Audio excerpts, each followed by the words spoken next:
Last લેક્ચરમાં આપણે solenoid એટલે શું એની વિસ્તારથી ચર્ચા કરી અને વિદ્યુત પ્રવાહધારિત જે સોલેનોઇડ હોય એ સોલેનોઇડના અંદરના વિસ્તારમાં ઉદ્ભવતું જે ચુંબકીય ક્ષેત્ર હોય એ ચુંબકીય ક્ષેત્રના સમીકરણની પણ આપણે ચર્ચા કરી, એનું સૂત્ર મેળવેલ છે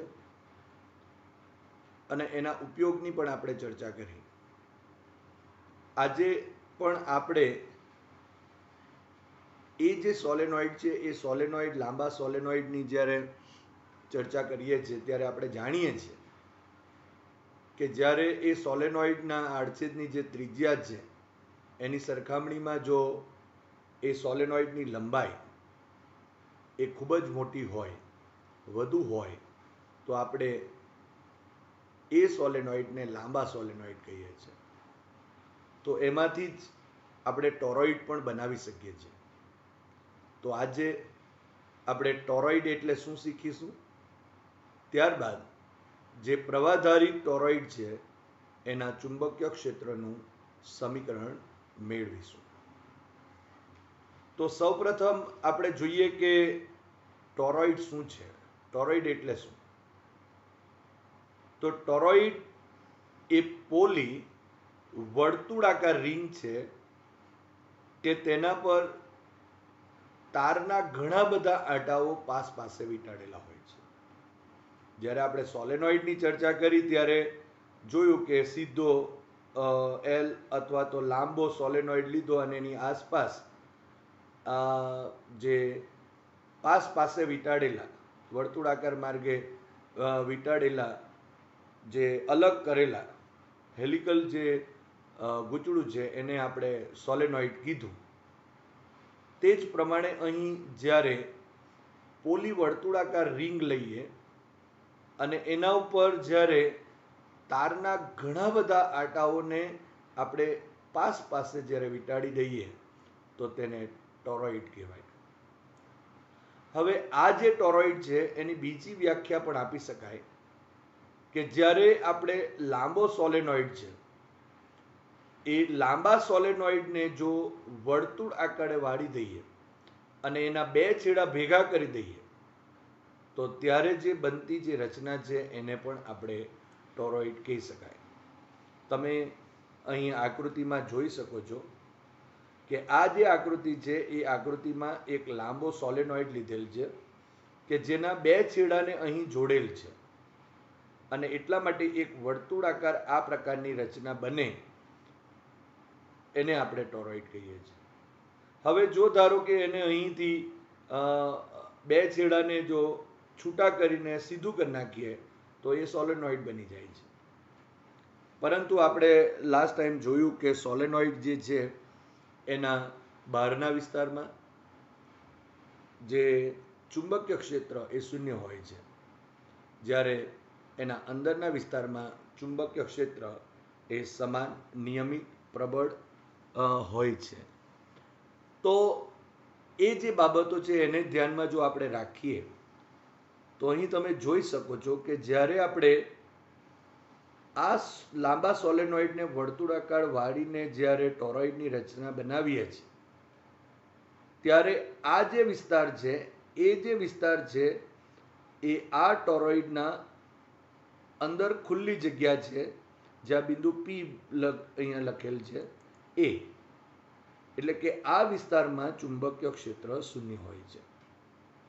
સાથે સાથે આપણે બીજું વિચારીએ કે અહીં ક્યુ બિંદુ આપેલ છે, એવી રીતે અહીં આખા વિસ્તારમાં આ જે ટોરોઇડ છે એના બહારના વિસ્તારમાં જો વિચારીએ તો અહીં બહારના વિસ્તારમાં પણ દરેક બિંદુ પાસે ચુંબકીય ક્ષેત્ર શૂન્ય હોય છે.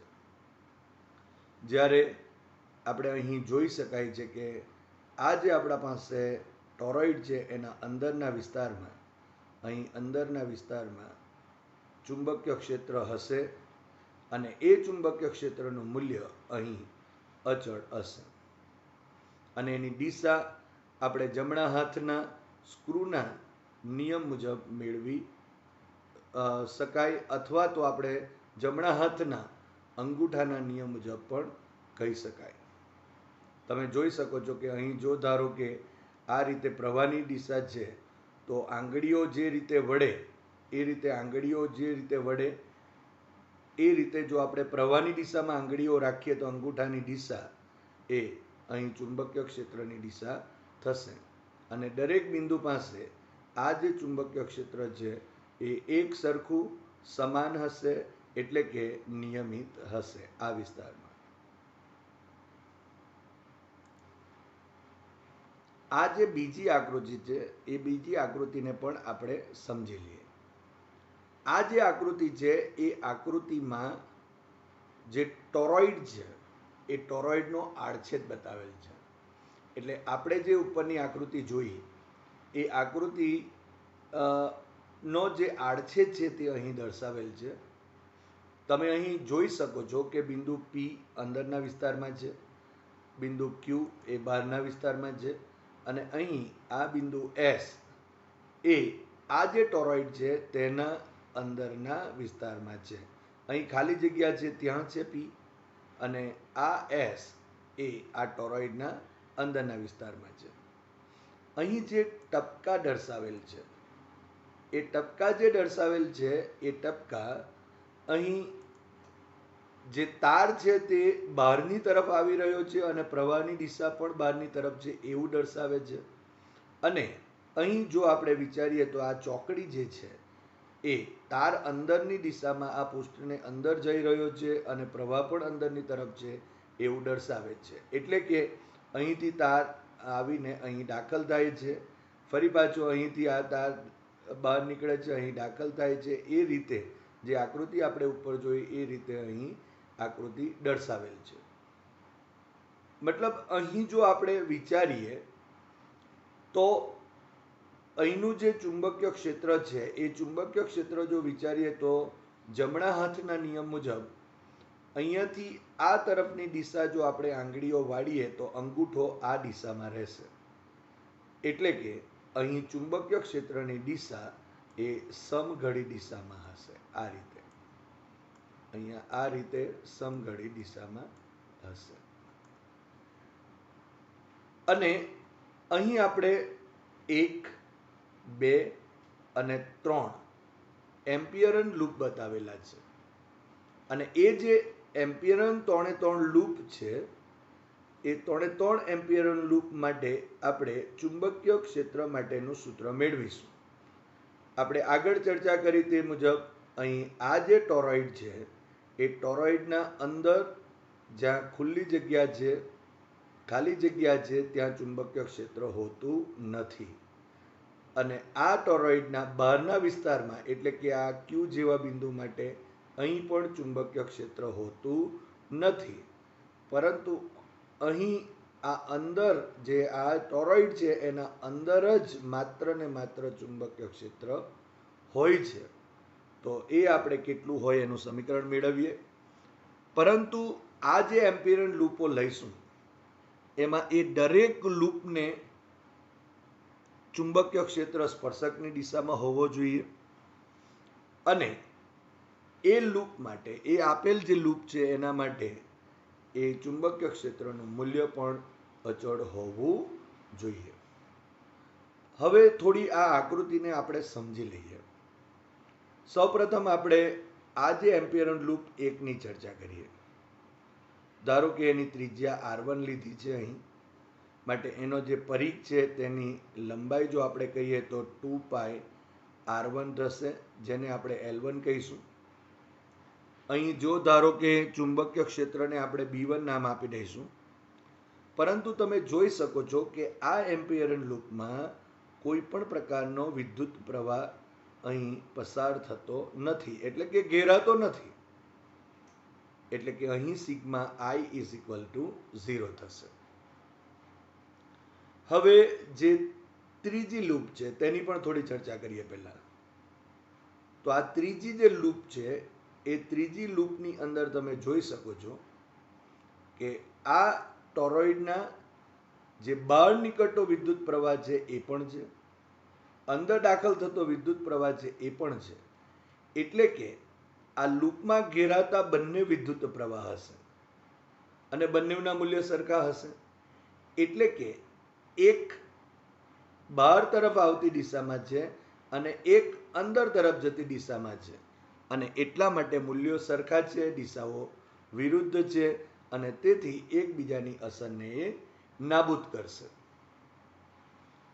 અને એટલા માટે ત્યાં સિગ્મા આઈ ઇઝ ઓલ્સો 0 થશે. અને છેલ્લે આપણે જો આ એમ્પિયરન લૂપ 2 ની વાત કરીએ તો તમે જોઈ શકો છો એની ત્રિજ્યા અહીં આર જેટલી ત્રિજ્યા છે, અને આ જે એમ્પિયરન લૂપ છે એમાં માત્ર ને માત્ર એક જ આ જે આપણે ચોકડી દેખાય છે એ જ વિદ્યુત પ્રવાહ ઘેરાય છે, આ બહારનો વિદ્યુત પ્રવાહ ઘેરાતો નથી. એટલે અહીં વિદ્યુત પ્રવાહ મળશે. જે આંટાઓ હશે એ આંટાઓ મુજબ અહીં આપણે વિદ્યુત પ્રવાહ મળશે. માટે સિગ્મા આઈ શોધી નાખીશું અને ત્યારબાદ આપણે ચુંબકીય ક્ષેત્રનું સૂત્ર પણ મેળવીશું. તો આ રીતે આપણે આ આકૃતિ જે ટોરોઇડ છે એના આડછેદની આકૃતિને સમજી શકાય. હવે 1 બાય 1 આપણે દરેક એમ્પિયરન લૂપ છે એને પર આધારિત એના અંદર એમ્પિયર સર્કિટલના નિયમનો ઉપયોગ કરીએ અને ટોરોઇડ માટે જે પરિણામી ચુંબકીય ક્ષેત્ર છે એનું સૂત્ર મેળવીએ. ધારો કે જે ગાડો 1 એટલે કે લૂપ 1 પર ચુંબકીય ક્ષેત્ર B1 છે. હવે એમ્પિયરના સર્કિટલ નિયમ મુજબ જો લખીએ તો L1 is equal two 2 pi R1 થશે. પણ જે આ જે ગાડો જે છે 2 પાઈ આર એટલે કે આ પરિઘ જે છે એ પરિઘ વિદ્યુત પ્રવાહ ઘેરતો નથી, અને તેથી આપણે આગળ વાત કરી તે પ્રમાણે sigma I is equal to 0 થશે. માટે એમ્પિયર સર્કિટલના નિયમ મુજબ અહીં close integration B1 dot dl is equal to mu 0 sigma into I થશે. હવે B1 અને dl cos 0 લઈ લઈએ તો અહીં cos 0 એટલે 1 થશે. માટે B1 ને જો બહાર લઈ લઈએ તો close integration of dl is equal to L1 થશે અને is equal two 2 pi R1 લખી શકાય ઇઝ ઇક્વલ ટુ મ્યુ 0, પરંતુ અહીં સિગ્મા આઈની કિંમત 0 થશે. માટે અહીં B1 ઇઝ ઇક્વલ ટુ 0 થશે. આમ પહેલી વાત કે ટોરોઇડની અંદરની જે ખુલ્લી જગ્યા છે એના દરેક બિંદુએ ચુંબકીય ક્ષેત્ર છે એનું મૂલ્ય 0 હોય છે. હવે ધારો કે ગાળા 3 એટલે કે લૂપ 3 પર એમ્પિયરન લૂપ 3 ઉપર જો ચુંબકીય ક્ષેત્ર B3 છે. હવે એમ્પિયરના સર્કિટલના નિયમ મુજબ જો વિચારીએ તો અહીં જે એમ્પિયરન લૂપ છે એની લંબાઈ L3 વિચારીએ તો ઇઝ ઇક્વલ ટુ ત્રિજ્યા R3 છે, માટે 2 પાઈ R3 થશે. અહીં એમ્પિયરન લૂપ જે 3 છે એ 3ની અંદર આપણે વાત કરી તે મુજબ કે જે પૃષ્ઠનું જે સમતલ છે એ સમતલમાંથી બહાર આવતો પ્રવાહ અને એના જેટલો જ મૂલ્યનો જે પ્રવાહ જે અંદર દાખલ થતો હોય એ એકબીજાની અસરને નાબૂદ કરે છે, અને તેથી આપણે એમ કહી શકાય કે sigma I is equal to 0, કારણ કે એક પ્રવાહને જો પ્લસ કહીએ બીજા પ્રવાહને જો માઇનસ કહીએ તો અહીં સમાન મૂલ્યના હોવાથી બેનો જે સરવાળો હશે એ બેઝિક સરવાળો પણ 0 થશે. માટે અહીં એમ્પિયર સર્કિટલના નિયમ મુજબ લખીએ તો close integration of B3 dot dl is equal to mu 0 sigma I થશે. માટે B3 ઇન્ટુ અહીં આપણે 2 પાઈ R3 લખી શકાય. સો ઇઝ ઇક્વલ ટુ જેમ આપણે ઉપર ચર્ચા કરી તે મુજબ અહીં લખી શકાશે ઇઝ ઇક્વલ ટુ મ્યુ 0 અને અહીં sigma I is equal to 0. માટે B3 ઇઝ ઇક્વલ ટુ 0 થશે. આમ અહીં આપણે કહી શકાય કે ટોરોઇડ જે છે એની બહારના દરેક બિંદુએ પણ ચુંબકીય ક્ષેત્ર શૂન્ય થશે. હવે આપણે ધારો કે ગાળા 2 માટે એટલે કે એમ્પિયરન લૂપ 2 પર ચુંબકીય ક્ષેત્ર બી લઈએ છીએ અને જે આકૃતિ હતી એના ઉપર આપણે ચર્ચા કરી તે મુજબ બિંદુ એસ પાસે જો આપણે વિચારીએ તો ચુંબકીય ક્ષેત્રની દિશા પણ નક્કી કરી શકાય. પણ જો આ બિંદુ એસ પાસે આપણે ચુંબકીય ક્ષેત્ર શોધવું છે અને એ અંદરના વિસ્તારમાં દરેક બિંદુ પાસે એક સરખું હશે, પણ અહીં જે પ્રવાહ છે તે 0 થશે નહીં, કારણ કે એ જે એમ્પિયરન લૂપ છે તેના વડે માત્ર અને માત્ર ઘેરાતો જે વિદ્યુત ભાર જે છે એ એક જ હશે. એટલે કે ધારો કે અહીં આ લૂપની જે ત્રિજ્યા છે જો r હોય તો એ જે લૂપ છે એ લૂપ બંધ લૂપ છે એની લંબાઈ l is equal to 2π r જેટલી થશે. અને આ જે લૂપ છે એમાં ઘેરાયેલો જે કુલ વિદ્યુત પ્રવાહ છે એ વિદ્યુત પ્રવાહ એ n × I થશે, કારણ કે જેટલા આંટા હશે, જે આંટાની સંખ્યા હશે ઇન્ટુ એમાંથી વહેતો વિદ્યુત પ્રવાહ, તો બેનો ગુણાકાર કરીએ એક આંટામાંથી જો I જેટલો વિદ્યુત પ્રવાહ પસાર થતો હોય તો કુલ આંટા જો n હોય તો n × I થશે. માટે એમ્પિયર સર્કિટલના નિયમ મુજબ close integration of B dot dl is equal to μ0 sigma I જેટલું થશે. માટે અહીં close integration B dl cos theta, જ્યાં થીટા ઇઝ ઇક્વલ ટુ 0 થશે, ઇઝ ઇક્વલ ટુ μ0 ni જેટલું થશે, કારણ કે sigma I is equal two ni છે. માટે અહીં ચુંબકીય ક્ષેત્ર ટોરોઇડના અંદરના વિસ્તારમાં નિયમિત એટલે કે સમાન હશે. માટે એને આપણે અહીં કોમન લઈ લઈએ. So close integration of dl is equal to μ0 ni જેટલું થશે. હવે જો આપણે ક્લોઝ ઇન્ટિગ્રેશન એટલે કે બંધ ગાળા પરનું જો dl લંબાઈની સાપેક્ષ જો સંકલન લઈએ તો એ l થશે. માટે અહીં b × l is equal to μ0 capital Ni જેટલું થાય. માટે અહીં b કૌંસમાં 2πr, કારણ કે અહીં જે આપણે લૂપ લીધેલ છે એમ્પિયરન લૂપ 2 એની ત્રિજ્યા r જેટલી છે, માટે લંબાઈ પરિઘ જેટલી એટલે કે 2πr જેટલી થશે. So is equal to μ0 ni જેટલું થાય. હવે આપણે ચુંબકીય ક્ષેત્રનું સૂત્ર મેળવવાનું છે, માટે b ને સૂત્ર કરતા કરી દઈએ. ઇઝ ઇક્વલ ટુ μ0 આ capital N divided by 2πr into I જેટલું થશે. હવે તમે અહીં આ જે કૌંસ છે એ કૌંસ જોઈ શકો છો. આ કૌંસ બીજું કંઈ નથી પરંતુ આંટાઓની કુલ સંખ્યા ભાગ્યા જે કુલ લંબાઈ છે, અને એટલા માટે અહીં એકમ લંબાઈ દીઠ આંટાની સંખ્યા કહી શકાય. હવે આ કેવી રીતે મળે છે એની આપણે ચર્ચા અહીં કરીએ. જો આપણે જાણીએ છીએ કે એકમ લંબાઈ દીઠ આંટાની સંખ્યા એને આપણે સ્મોલ n લખીએ છીએ. માટે જે પરિઘ છે 2πr, લંબાઈ દીઠ આંટાની સંખ્યા એ કુલ સંખ્યા થશે.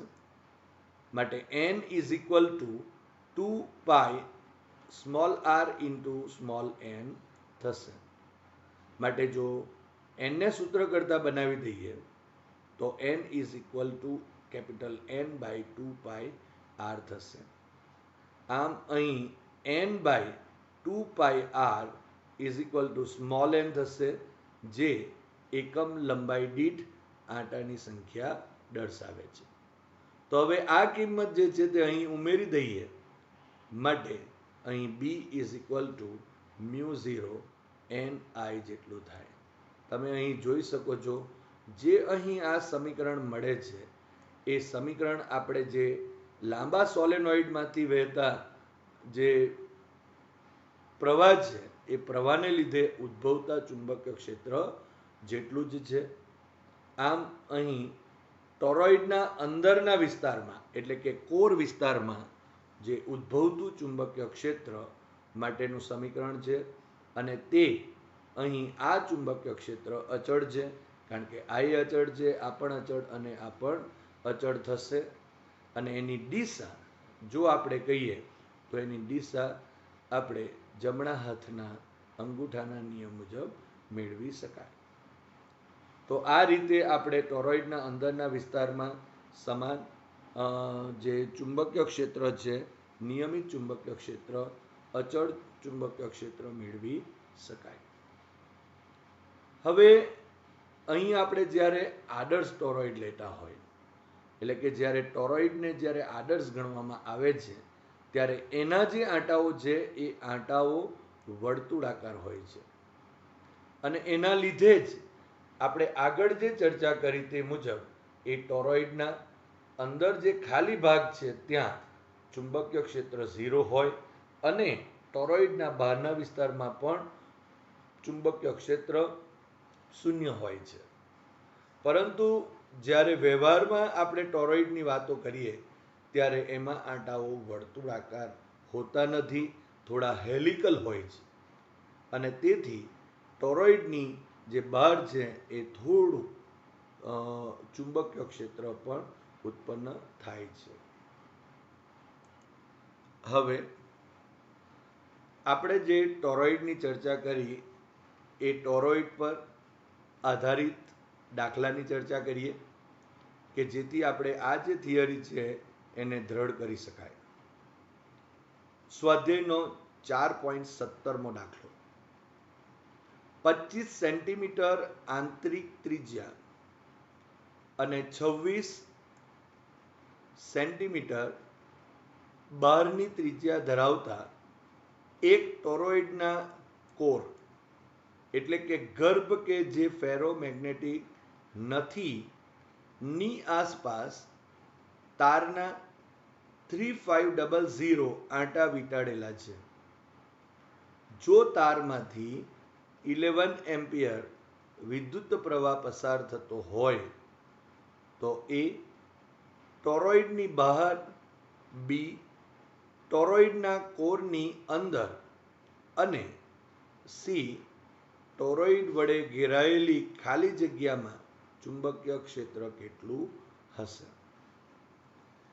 અત્યારે જ આપણે જ્યારે ચર્ચા કરી ટોરોઇડની ત્યારે આપણે કીધું કે એના બહાર અને અંદર ઘેરાયેલી ખાલી જગ્યા છે ત્યાં તો ચુંબકીય ક્ષેત્ર 0 જ હશે. માટે ક્વેશ્ચન એ અને ક્વેશ્ચન સી નો જવાબ તો આપણને અહીં થિયરી પરથી જ મળી જાય છે. પરંતુ અહીં જે ક્વેશ્ચન બી છે એની અંદર જે ટોરોઇડના કોરની અંદર જે ચુંબકીય ક્ષેત્ર કેટલું છે એની આપણે ચર્ચાઓ કરીએ અને વન બાય વન આપણે એ, બી અને સી ક્વેશ્ચનને ચર્ચીએ. અહીં આપણને 25 સેન્ટીમીટર આંતરિક એટલે કે અંદરની ત્રિજ્યા આપેલી છે.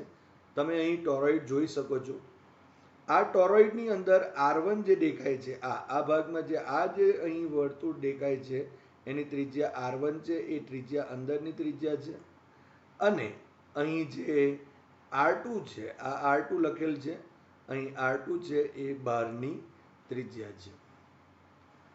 તો અહીં જ્યારે આપણે ટોરોઇડના જે કોરની એટલે કે ગર્ભની અંદર જ્યારે ચુંબકીય ક્ષેત્ર શોધવું હોય તો આ બંને ત્રિજ્યાઓનો સરેરાશ લેવો પડે.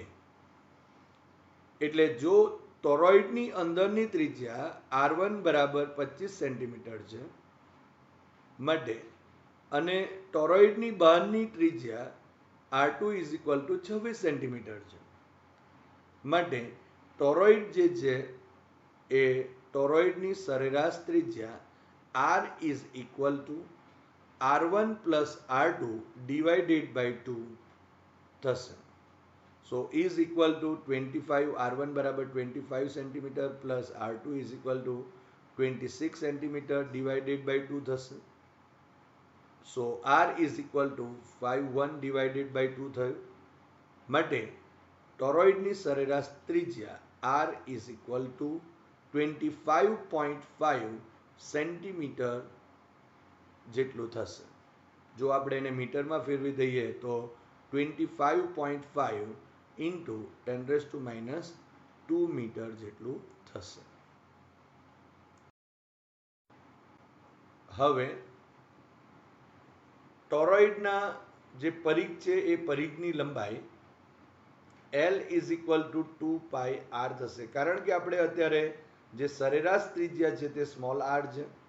માટે એ જે ટોરોઇડ છે એ ટોરોઇડના કોરની અંદર જે પરિઘ છે એની લંબાઈ L is equal two 2πr જેટલી થશે.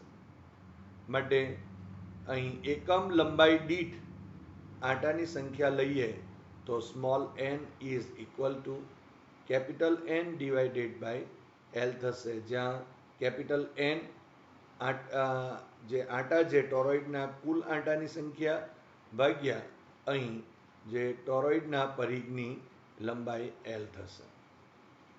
માટે small n is equal to capital N divided by 2πr થશે. સો ઇઝ ઇક્વલ ટુ હવે કિંમત મૂકી દઈએ તો capital N is equal two 3500.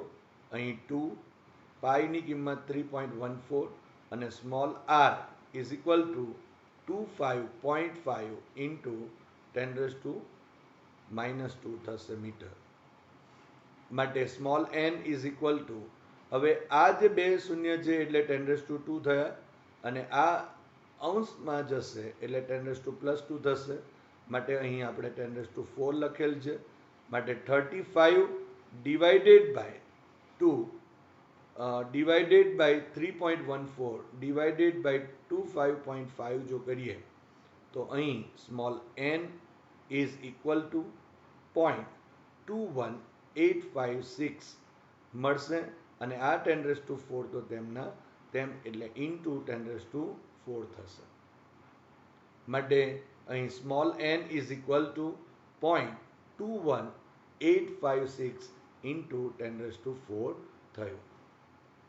હવે જો ધારો કે આ દશાંશ ચિહ્નને જો એક સ્ટેપ જમણી બાજુ જો ખસેડીએ તો અહીં 10⁻1 થશે અને આ 10⁻4 છે. માટે 10 અહીં 3 રહેશે અને અહીં 2.1856 લખાશે. માટે એકમ લંબાઈ દીઠ આંટાની સંખ્યા small n is equal to 2.1856 into 10⁻³ આંટા પર મીટર થશે. તો અહીં આપણને સ્મોલ n પણ મળે છે. હવે બધી કિંમતો મેળવી લીધી. હવે ક્વેશ્ચન 1 બાય 1 જોઈએ. પહેલો જે ક્વેશ્ચન છે એ ક્વેશ્ચન એ કે ટોરોઇડની બહાર ચુંબકીય ક્ષેત્ર જો આપણે એને બી આઉટ કહીએ તો ઇઝ ઇક્વલ ટુ 0, જે આપણે થિયરીની અંદર પણ સાબિત કરી ચૂક્યા છે. હવે ક્વેશ્ચન બી કે ટોરોઇડના કોરની અંદર એટલે કે ટોરોઇડના અંદરના વિસ્તારમાં ચુંબકીય ક્ષેત્ર કેટલું. તો આપણે સૂત્ર મેળવેલ છે અત્યારે. B is equal to μ0 small n into I જેટલું છે. હવે આપણને જે આપેલ કિંમત છે એને અહીં નોંધી લઈએ તો μ0 is equal to 4π into 10⁻⁷ tesla metre per ampere થશે. અહીં સ્મોલ એનની કિંમત આપણે મેળવી. Small n is equal to 2.1856 into 10⁻³ આંટા પર મીટર અને આઈ પણ આપેલ છે ઇઝ ઇક્વલ ટુ 11 એમ્પિયર. તો આ જે બધી કિંમતો છે એ કિંમતોને અહીં આપણે મૂકી દઈએ તો μ0 is equal to 4π into 10⁻⁷ tesla metre per ampere. અહીં small n is equal to 2.1856 into 10⁻³ આંટા પર મીટર અને આઈ ઇઝ ઇક્વલ ટુ અહીં 11 એમ્પિયર જેટલું થશે.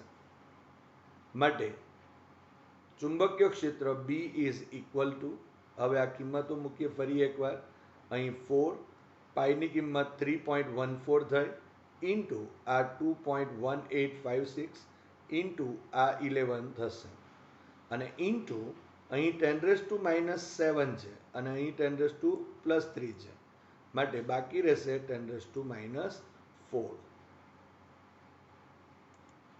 માટે B ઇઝ ઇક્વલ ટુ, અહીં આપણે 4 ઇન્ટુ 3.14 ઇન્ટુ 2.1856 ઇન્ટુ આપણે 11 કરીએ તો 301.96 મળશે, અને 10⁻⁴ તો તેમનું 10. માટે B is equal two 301.96 into 10⁻⁴ tesla થશે. હવે આ જે દશાંશ ચિહ્ન છે એને જો આપણે 2 સ્ટેપ ડાબી બાજુ ખસેડીએ તો અહીં 10⁻² થશે અને અહીં 10⁻⁻4 છે, માટે બાકી રહેશે 10⁻². માટે અહીં ટોરોઇડના કોરની અંદર જે ઉદ્ભવતું ચુંબકીય ક્ષેત્ર છે એ B is equal two 3.0196 into 10⁻² tesla જેટલું થશે. હવે આ જે આપણને જે અહીં ચુંબકીય ક્ષેત્ર મળે છે એ ચુંબકીય ક્ષેત્ર જે સરેરાશ ત્રિજ્યા આપણે લીધી કે R is equal to 25.5 centimetre, એને અનુરૂપ આ ચુંબકીય ક્ષેત્ર મળે છે એમ આપણે કહી શકાય. હવે ક્વેશ્ચન સી, કે ટોરોઇડ વડે ઘેરાયેલી ખાલી જગ્યામાં ચુંબકીય ક્ષેત્ર, તો એ પણ આપણે જાણીએ છીએ કે એનું મૂલ્ય 0 હોય છે.